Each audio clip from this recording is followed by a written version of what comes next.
अस्सलाम वालेकुम, hello and welcome to sports room. मैं हूं आपका मेज़बान नजीबुल हसनैन और एक तवील अरसे से इंतज़ार चल रहा था कि आईसीसी ऑफिशियली चैंपियंस ट्रॉफी के स्केजुअल की अनाउंसमेंट कर दे, तो वो हो गई है। डेटें जो हमारे सामने आई थी वही हैं।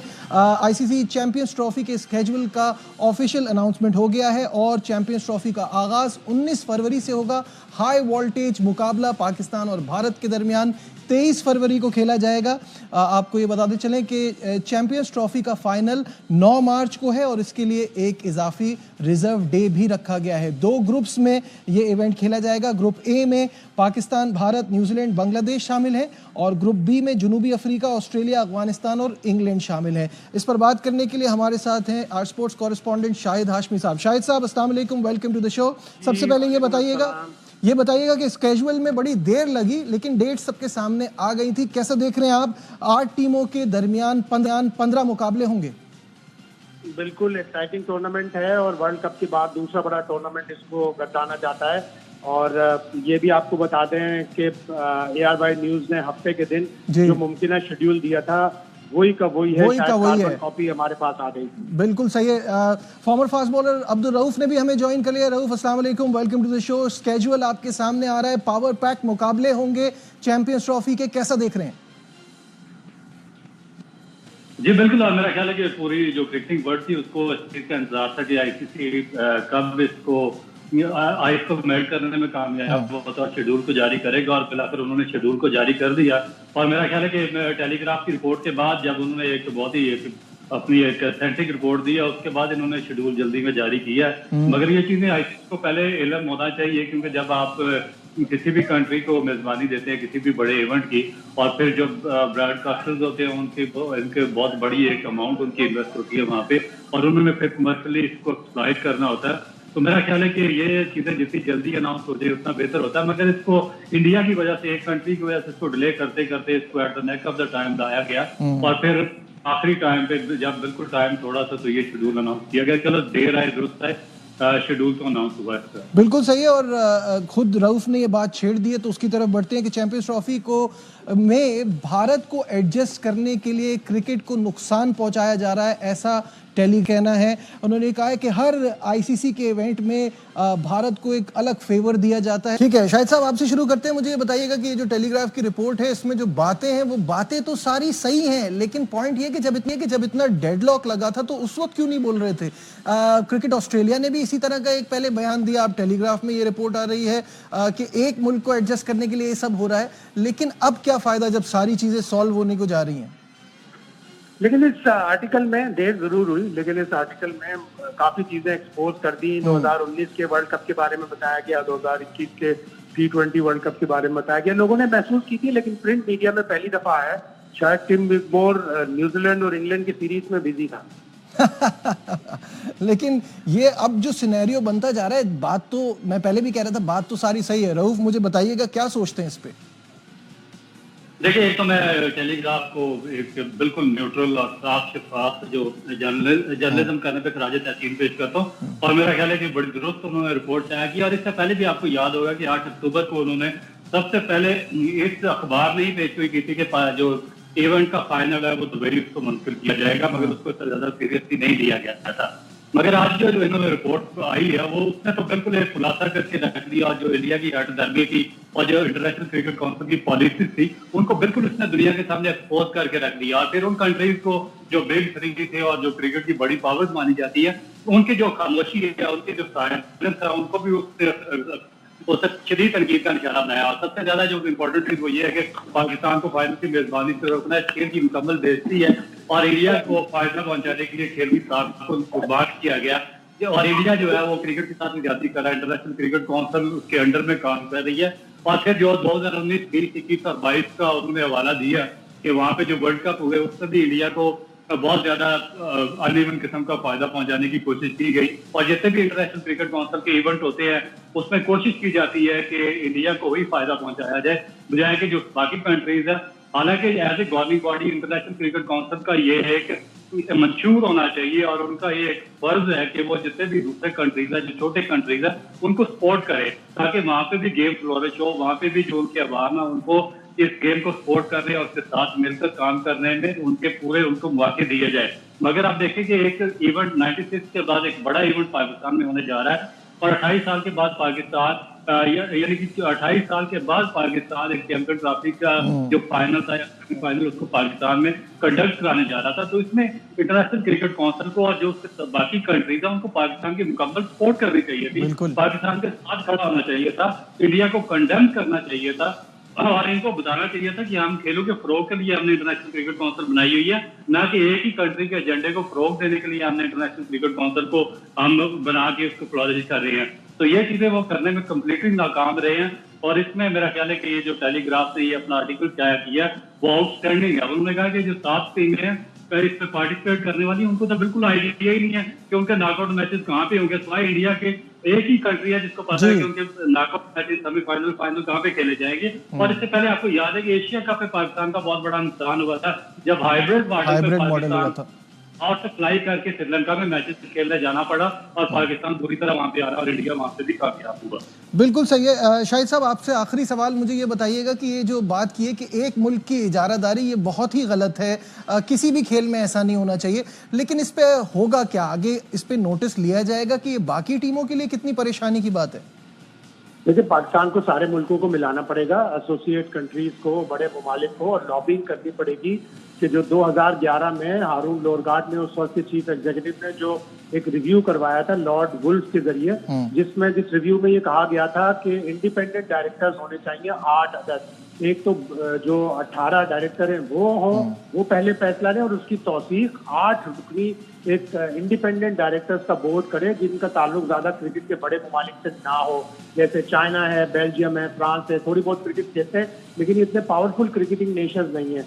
वो 2011 में जो रिव्यू हुआ था उसने ये कहा था कि 3 ममालिक की इजारादारी, उस वक्त 3 ममालिक की थी, अब सिर्फ भारत की है, 3 ममालिक की इजारादारी बिल्कुल खतरनाक है और एक ही मुल्क से क्रिकेट का सारा पैसा आना ये भी बड़ा खतरनाक है। तो उसी तरह का एक रिव्यू कराने के लिए लॉबिंग करना पड़ेगी पाकिस्तान को, श्रीलंका को और दूसरे ममालिक को। ठीक है, बहुत बहुत शुक्रिया। शाहिद हाशमी साहब हमारे साथ थे और इन चीज़ों पर अपनी अपने रऊफ अभी भी हमारे साथ हैं और उनसे बात करेंगे वनडे सीरीज में जो पाकिस्तान की शानदार परफॉर्मेंस थी, एक्सपेक्टेशंस अब बहुत ज़्यादा बढ़ गई हैं और पाकिस्तान ने ज़ोरों शोर से अपनी तैयारी शुरू कर दी है टेस्ट सीरीज़ के लिए। रऊफ भाई, आपने देखा कि किस तरह से ये सीरीज़ के लिए सारी तैयारी चल रही है। मेरा सवाल ये है कि अगर साउथ अफ्रीका की ने अपनी स्क्वाड का ऐलान भी कर दिया है, वो स्क्वाड भी स्क्रीन पर भी सामने आ जाएगी, उसको देखते हुए ये फीलिंग आ रही है कि पाकिस्तान के पास तो बड़ा अच्छा चांस है जो प्लेइंग 11 सामने जी बिल्कुल। मेरा ख्याल है कि बड़ी आइडियल अपॉर्चुनिटी है पाकिस्तान के पास, क्योंकि जो आप पास में अगर देखें तो जो साउथ अफ्रीकन है ज्यादातर अपनी जो टेस्ट सीरीज और जो वनडे फॉर्मेट है वो खेलते रहे। उनके जो कैचर महराज थे बड़े आउटस्टैंडिंग किस्म के लेफ्ट आर्म स्पिनर हैं और उनका बहुत ज्यादा इनपुट रहा है साउथ अफ्रीकन की विकेट में। तो अभी पाकिस्तान के लिए बड़ा लकी है कि ना तो उन्होंने वनडे सीरीज में पार्टिसिपेट किया, उसकी वजह से पाकिस्तान को बहुत बड़ा एज मिला, पाकिस्तान ने 3-0 बाइकवाइज किया। अब आगे वो जो टेस्ट सीरीज है उसमें से भी वो रोल्ड आउट हो चुके हैं। तो जब तक आपके पास एक कॉम्पिटेंट स्पिनर ना हो और वो ऐसा स्पिनर जो कि जिसके पास एबिलिटी हो कि आपको 10 विकेट लेकर दे और टेस्ट मैच जितवा सके, बड़ा मुश्किल हो जाता है दूसरी टीम के लिए टेस्ट मैचेस जीतना। और मेरा नहीं ख्याल कि साउथ अफ्रीकन जो फास्ट जो अटैक है जिसमें रबाडा है, जॉनसन जैसे बॉलर शामिल है, वो कोई बहुत ज्यादा पार्ट प्ले कर सकते हैं, क्योंकि पाकिस्तान की जो प्रिपरेशन है इस टाइम पे बहुत अच्छी है। पाकिस्तान के जो मेजर प्लेयर्स हैं, जो सीनियर प्लेयर्स हैं, जिसमें बाबर आजम है, रिजवान है, साइम अयूब है और कामरान गुलाम है, ये अपनी प्रीमियर फॉर्म में और खुशकिस्मती से पिछले 1 माह से ज्यादा अरसा से ये साउथ अफ्रीका में मौजूद है और वहाँ की पिचेस पर काफी ज्यादा ये आम मांग हो चुकी होंगे। तो मेरा ख्याल है कि एक बहुत ही एक गोल्डन अपॉर्चुनिटी है पाकिस्तान के पास कि पहली दफा साउथ अफ्रीका में टेस्ट सीरीज में शिकस्त दे सके। जी बिल्कुल, गोल्डन अपॉर्चुनिटी है। कंडीशंस की जहां तक आप बात कर रहे हैं तो क्या आपको लगता है कि देखिए फॉर्मेट बदलता है? मैं मानता हूं कि वनडे टेस्ट के करीब का फॉर्मेट है, जब वहां इतना अच्छा कर लिया तो यहाँ पे भी हम अच्छा कर सकते हैं। कंडीशंस की वजह से आपको लगता है कोई प्रॉब्लम नहीं होगी पाकिस्तान को?